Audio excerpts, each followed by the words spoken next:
Praise lord. దేవుని పరిశుద్ధమైన నామమునకు మహిమ కలుగునుగాక. ప్రభు నామమున మీ అందరికీ హృదయపూర్వక వందనాలు. ఈ ఉదయకాలము దేవుని వాక్యాన్ని విందాం. లూకాసు వార్త 7వ అధ్యాయము 9వ వచనము. ఇశ్రాయేలులో నైనను ఇంత గొప్ప విశ్వాసము నేను చూడలేదని మీతో చెప్పుచున్నానెను. ప్రియమైన వల్లరా, నజరేయుడైన యేసుక్రీస్తు వారు చక్కటి మాట సెలవిస్తున్నారు. ఇంత గొప్ప విశ్వాసము నేను చూడలేదు అని. మరి ఆయన అంత గొప్ప విశ్వాసాన్ని ఎవరిలో చూచాడంటే శతాధిపతిలో చూచాడండి.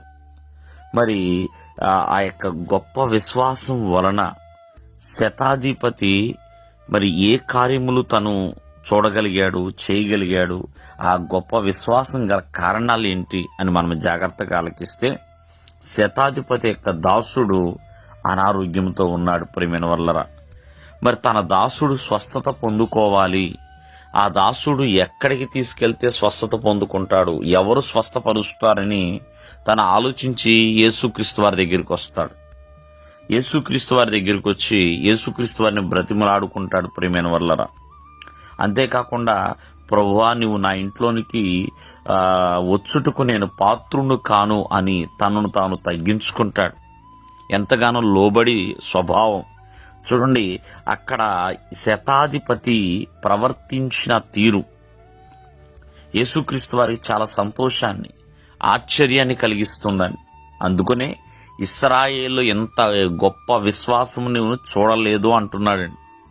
శతాధిపతి అధికారే, తన కింద ఎంతోమంది పనివారు ఉన్నారు. అయినా ప్రభు ఎదుట తనను తాను తగ్గించుకున్నాడు. తన యొక్క అధికారాన్ని బట్టి తను ప్రియమైన వల్ల గర్వంగా నడుచుకోలేదు. ఎంతో జాగ్రత్తతో, అణుకువతో, లోబడి, విధేయుడిగా తను జీవించాడు. కావున విశ్వాసం వలన ఎన్నో కార్యాలు మనం చూడొచ్చు. చాలామంది విశ్వాసాన్ని అసాధారణమైన కార్యములు జరిగిస్తుందని దేవుని యొక్క వాక్యం ద్వారా చెప్తూ ఉంటారు. నిజమేనండి, సర్వసాధారణమని చాలామంది భావించవచ్చేమో, కానీ ఆ విశ్వాసం ప్రియమైన ఎవరిలో అయితే ఉంటుందో వారి జీవితాల్లో ఎన్నో అసాధారణ కార్యాలు జరిగిస్తుంది. అంటే ఎన్నో అద్భుతాలు, ఎన్నో మేలులు చేస్తుందని. కావున ఇక్కడ శతాధిపతి కలిగి ఉన్న గొప్ప విశ్వాసము తన దాసుడు బాగుపడేలా చేసింది. కావున స్వస్థత పొందుకోవాలన్నా, మేలులు పొందుకోవాలన్నా, విడుదల పొందుకోవాలన్నా, ప్రియమైన వర్లారా ఆశీర్వదించబడాలన్నా విశ్వాసం అనేది చాలా అవసరమే. కావున మీ విశ్వాస జీవితంలో ఎల్లప్పుడూ కూడా మరి ముందుకి అభివృద్ధి పొందుతూ ఉండాలండి. మన విశ్వాసము అల్ప విశ్వాసము, అవిశ్వాసము కాకుండా పరిపూర్ణమైన విశ్వాసముగా కలిగి ఉండాలి. దేవుడు మిమ్మును ఆశీర్వదించునుగాక. ఆమేన్.